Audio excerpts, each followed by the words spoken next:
Well, hey ManCave, this is Bob from DaBob's on Scale ManCave, and today we're doing a review of these ScaleTrains 42-foot Thrall-Trinity coil steel cars. And nice little box here, and we're going to take a look at all 6 of these road names and some of those features as well. Let's go take a look right now. Okay, let's take a look at the Norfolk Southern, actually the CSX one first. Comes in a nice jeweled case. It's packed really well in here. Just tip it out because it looks like it is taped in here, and so it's got a little tape lever or a tape down top, so you have to peel that off. Also comes with some extra pieces here. I'm not exactly sure what these are yet. Looks like some sort of bracing. I don't know if you can see that right there. Also comes with a bunch of decals for the coils, so you can put those on there to detail out those coils how you like them. Put these back in the box. These details right there. Set that off to the side, and let's peel this tape off. Peel off one side so I can keep the top attached on the other side. It comes wrapped in typical plastic. Set that down right there. Also comes with 5 coils. They're kind of heavy, so add some extra weight to your model, which will be good. You have 3 larger ones and 2 smaller ones. Help balance out your weight a little bit. Put this off to the side. As you can see on your coils, this one here is bigger than this one over here. So 2 different sizes in there. So you can see those pretty obviously when you look at it. The cover comes right off, and you can see a detailed interior where the coils sit. Looks pretty nice. The top does not snap on, so it's just going to sit right on top of that, like that. So it looks pretty good. Put the coils in it. I'm going to kind of balance it out. I'm going to put the small ones on the ends. I'll put these bigger ones in the middle.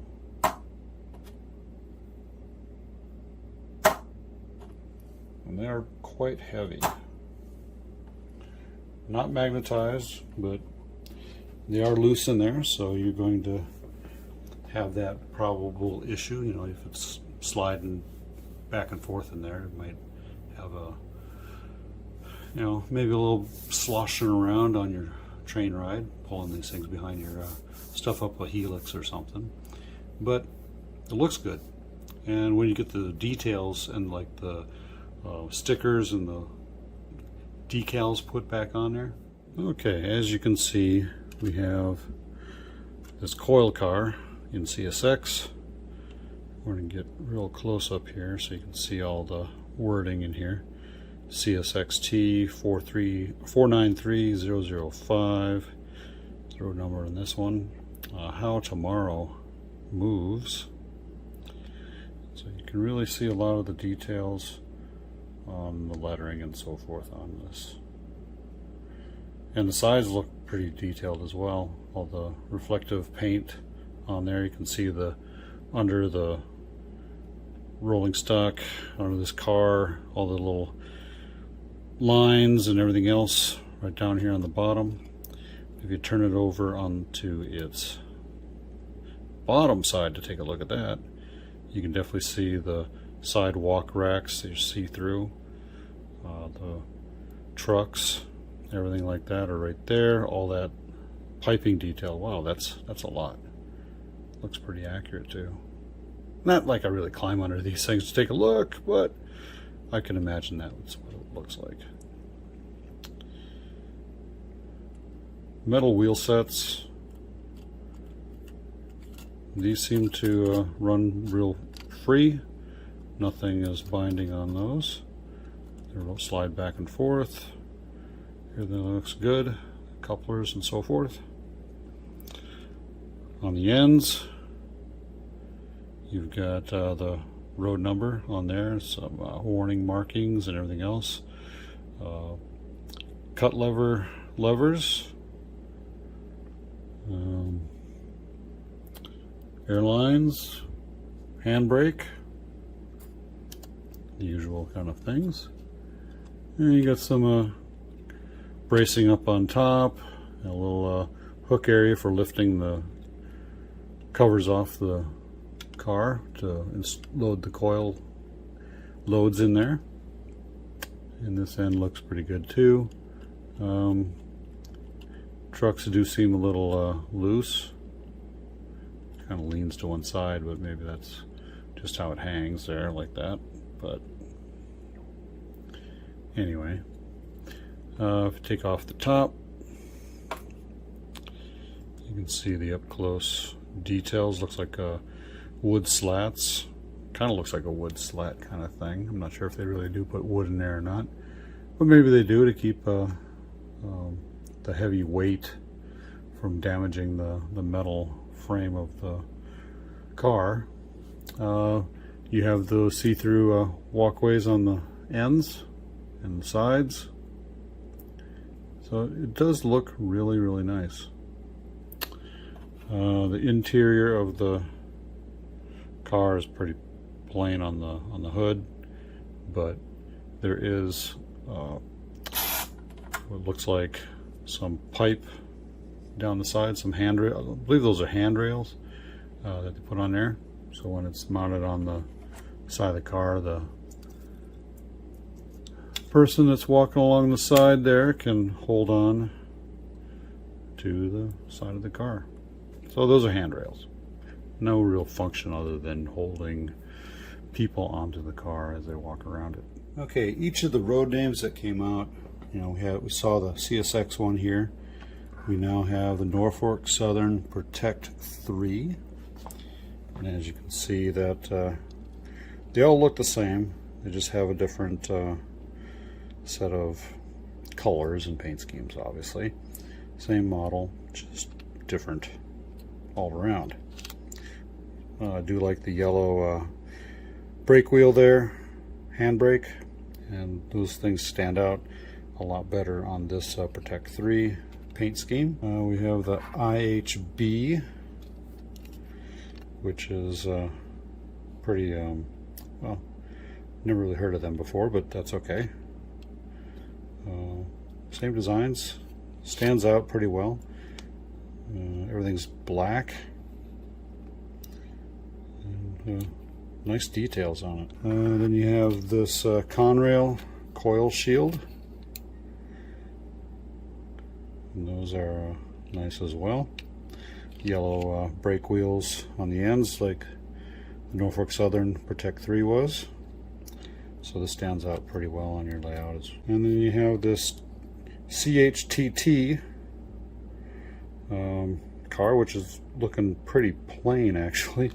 Not a lot of details on the side. It's just the way it is. But you know, not a whole lot to write home about, I guess. I mean, the black hand wheel sticks out against this light gray, battleship gray kind of a color.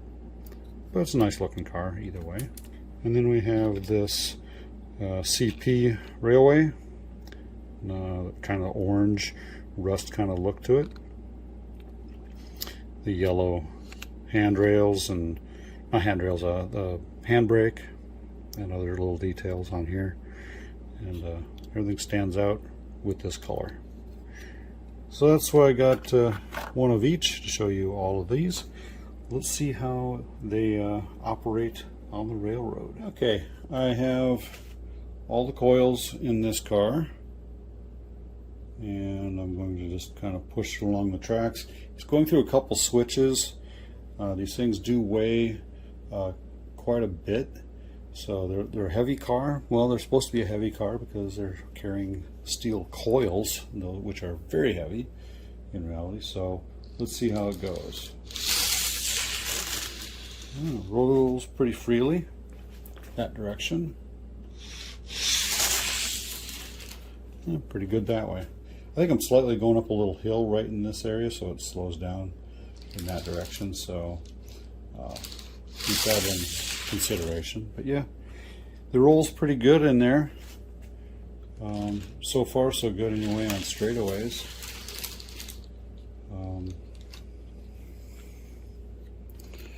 I don't see any issues with drag.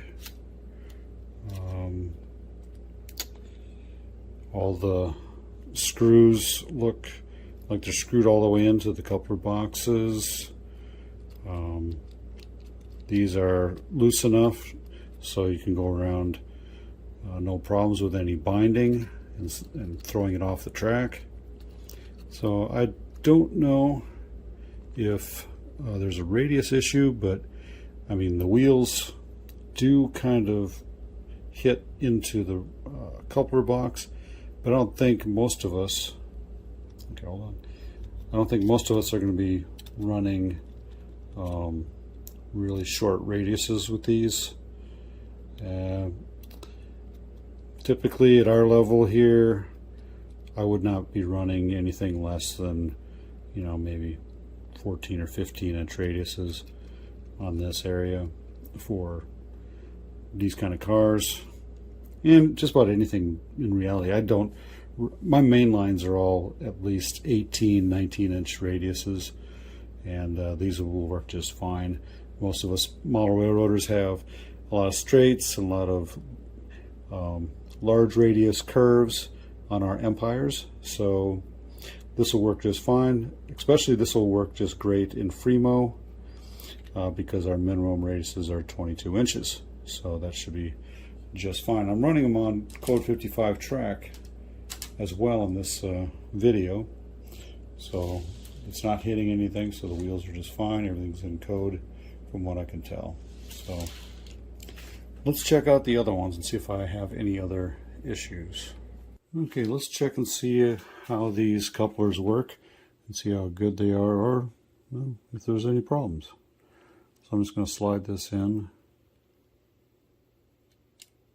and it just coupled right there. I'm barely pressing it, and it now just coupled. These couple so easily now. I am very impressed with how well these ScaleTrains couplers couple, and they stay locked in. I mean, I'm pulling on these pretty hard, and they stay locked. It's pretty good.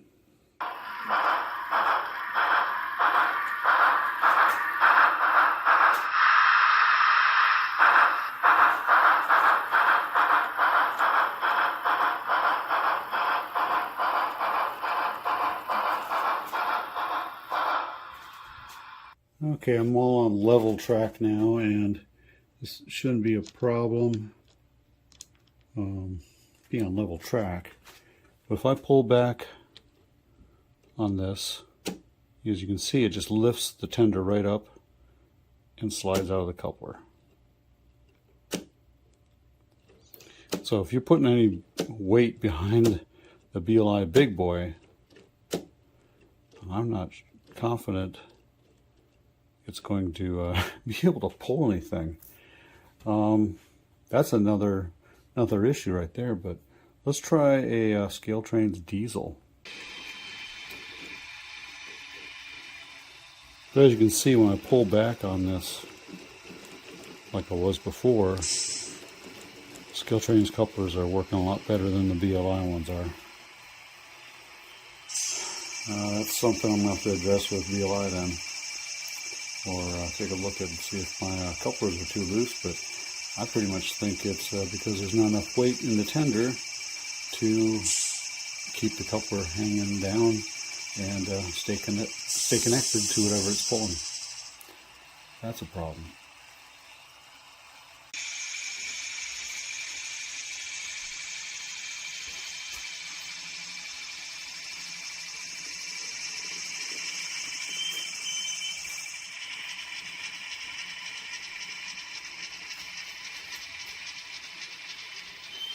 See how easily that coupled up?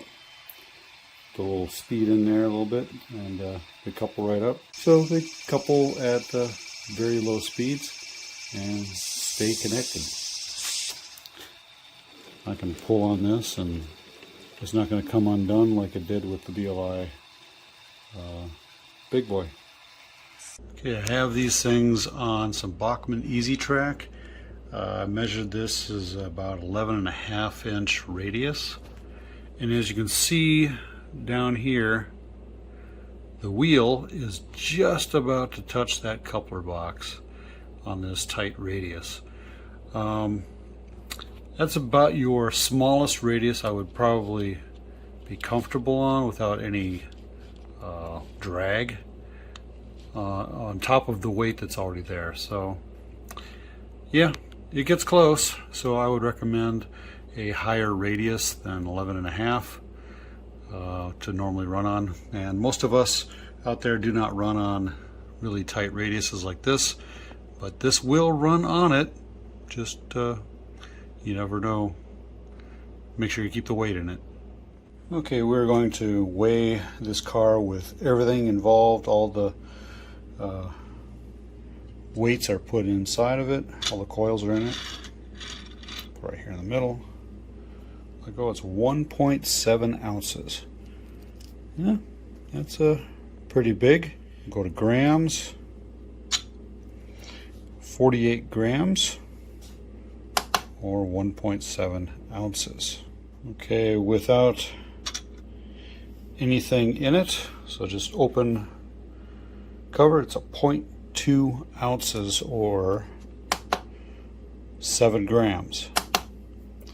Put the cover on it, and it goes up to 0.4 ounces or 11 grams. So as you can see, these weights weigh quite a bit. The smaller weight is 0.2 ounces and the larger ones are 0.3 ounces. So, and it weighs 1.4 ounces just by the weights themselves. So those weights do add quite a bit of weight to this whole model, and you kind of need it. So I have these sitting on a 22-inch radius trestle, my low bidder bridge 90-degree module here for Fremo on code 55 track. Rolls just fine. It's got a lot of weight to these 6, so you know it's going to weigh it down. The more weight, the less free rolling it's going to be because it is heavier. That's gravity for you guys. I mean, it's how it works. You know, if you want to make them lighter, just take some weight out of the inside. You know, probably take the 3 large coils out and just leave the 2 bottom ones in, and you should be fine. Looks pretty good up there on the trestle. So let's go to final thoughts. There you go, ManCavians. That's been these 42-foot Thrall-Trinity coil steel cars, and they are pretty good from ScaleTrains. There is a couple things you should know. It will have a problem if you go around real tight radiuses like 11.5 inches. As you saw, they're pretty close to the wheels touching the coupler box, so that's going to cause probably a little bit of a drag. I would run these on a more normal size radius, you know, 8/16 and above is probably what I would suggest. Couple cars have a little bit of drag on the wheels for some reason, and I've took the wheels off, and the wheels run just fine without being on the body, but when they're on the body and a little extra weight, or even without the weight, some reason they kind of drag a little bit. So keep that in mind. It might be an axle issue, but most of them run just fine, and they roll pretty good with the weight in there as well on curves and everything. So it's just onesies and twosies. We're not sure exactly what it is. May just need new some modification to your axles. So all in all, I give this a pretty good thumbs up. It's a great new model. They'll work the bugs out eventually here, and in the next couple runs, whenever they come out with more, and we'll see how things work out. So, if you are the first time visiting DaBob's N-Scale Man Cave, consider subscribing down below. Ring that bell to get notified of future videos like this one. If you like what you saw, or if you got suggestions and comments, leave them down below and give me a thumbs up. I really appreciate it. Till next time, Man Cavians, happy mile railroading. You stay off those tracks. Bye.